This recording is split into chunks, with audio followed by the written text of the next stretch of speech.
Welcome Murthy's రైతులకం. నేను మీ శ్రీనివాస్ మూర్తి ఒంగోలు. ఇప్పుడు మనం కర్నూలు దగ్గర ఉన్నటువంటి ఒక 30 కిలోమీటర్స్ దూరంలో నాయకల్ అనే విలేజ్లో ఉన్న ఆదర్శ ప్రకృతి వ్యవసాయ రైతు పొలంలో ఉన్నాము. ఇది 8 ఎకరాల సువిశాల వ్యవసాయ క్షేత్రం.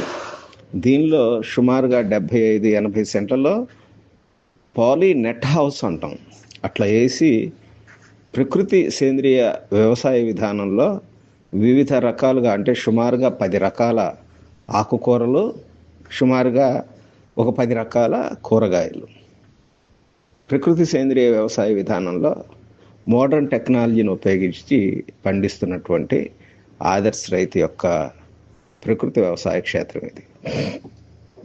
ఇప్పుడు ఇక్కడ మనం చూస్తున్నదంతా కూడా పాలీ నెట్ హౌస్లో, ఈ 8 ఎకరాల వ్యవసాయ క్షేత్రంలోనే ఉన్నటువంటి పాలీ నెట్ హౌస్లో చేస్తున్నటువంటి ప్రకృతి సేంద్రియ వ్యవసాయ విధానంలో కూరగాయల, ఆకుకూరల వ్యవసాయ విధానం.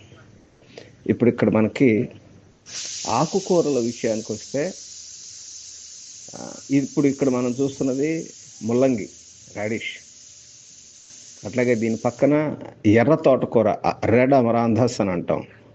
అట్లాగే పక్కన యూరోపియన్ కుకుంబర్, కీరదోసకాయ. దాని పక్కన ఉన్నటువంటిది బీట్రూట్. దీని పక్కన ఉన్నటువంటిది మళ్ళా చుక్కకూర, ఆకుకూర. అట్లాగే ఇది బచ్చలి ఆకుకూర. తర్వాత ఇక్కడ మనం చూస్తున్నటువంటిది నవంబర్ 6వ తారీఖు ట్రాన్స్ప్లాంట్ చేసినటువంటి పచ్చిమిరప కోసం పెట్టినటువంటి మిరప రకం. ఎంత హెల్దీగా ఉందో చూడండి ఒకసారి మీరు. మిరపని ఆ ఆకు కానీ అది కానీ ప్రకృతి సేంద్రియ వ్యవసాయ విధానంలో నిబద్ధతతో చేస్తూ, స్వచ్ఛంగా చేస్తూ ఇంత ఆరోగ్యకరంగా పండించడం అనేటువంటిది రైతు యొక్క కృషికి ఒక నిదర్శనంగానే చెప్పుకోవాలి మనం. ఇది నవంబర్ 6వ తారీఖు నాటినటువంటి మిరప, పచ్చిమిరప కోసం ప్రిడామినెంట్లీ రైతు భాస్కర్ గారు వారి యొక్క వ్యవసాయ సేంద్రియ ప్రకృతి వ్యవసాయ విధానంలో పండించినటువంటి వ్యవసాయ ఉత్పత్తులను అమ్ముకోవడం కోసం ఒక మార్కెట్ నెట్వర్క్ను తయారు చేసుకున్నారు. ఇక్కడ ఈ వ్యవసాయ క్షేత్రంలో నిబద్ధతతో స్వచ్ఛంగా పండించినటువంటి ప్రకృతి సేంద్రియ వ్యవసాయ విధానంలో ఉన్నటువంటి మొక్కల్ని, పంట ఉత్పత్తుల్ని మార్కెట్లో వారే స్వయంగా మార్కెటింగ్ చేసుకుంటారు. వంగ చూడండి ఎంత ఆరోగ్యంగా ఉందో. అట్లాగే అసలు ఇక్కడ క్యాబేజీ చూడండి. ప్రకృతి సేంద్రియ వ్యవసాయ విధానంలో క్యాబేజీ పండించడం అనేటువంటిది కత్తి మీద సాము లాంటిది. డైమండ్ బ్యాక్ మాత్, జల్లెడ పురుగు అంటారు తెలుగులో. అట్లాంటిది క్యాబేజీ క్రూసిఫరస్ అని అంటాము.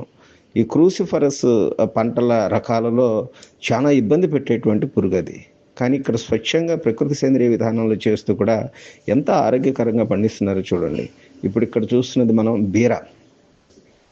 ప్రకృతి సేంద్రియ వ్యవసాయ విధానంలో ఎంత ఆరోగ్యకరంగా బీరం చేస్తున్నారో చూడండి ముచ్చటగా. ఇక్కడ మొత్తం దీన్ని 4 భాగాలుగా చేసుకొని రొటేషనల్ పద్ధతిలో ఇది పాలకూర. ఇప్పటికే ఆకుకూరలన్నీ కూడా దాదాపుగా 4 కోతలు అయిపోయినాయి. అంటే కోసిందే మళ్ళా ఇంకొక కోతకు రెడీ అవుతుందన్నమాట. ఇక్కడ చూడండి బీరకాయ ఎంత బాగుందో.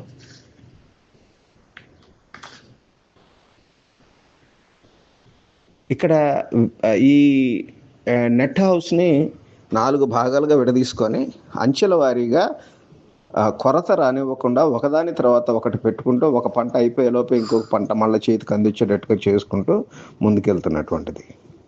టమాటా చూడండి ఎంత బాగుందో ప్రకృతి సేంద్రియ వ్యవసాయ విధానంలో. ఆ కాయలు కానీ, ఆ మొక్కలు కానీ ఎంత ఆరోగ్యంగా ఉన్నాయో చూడండి.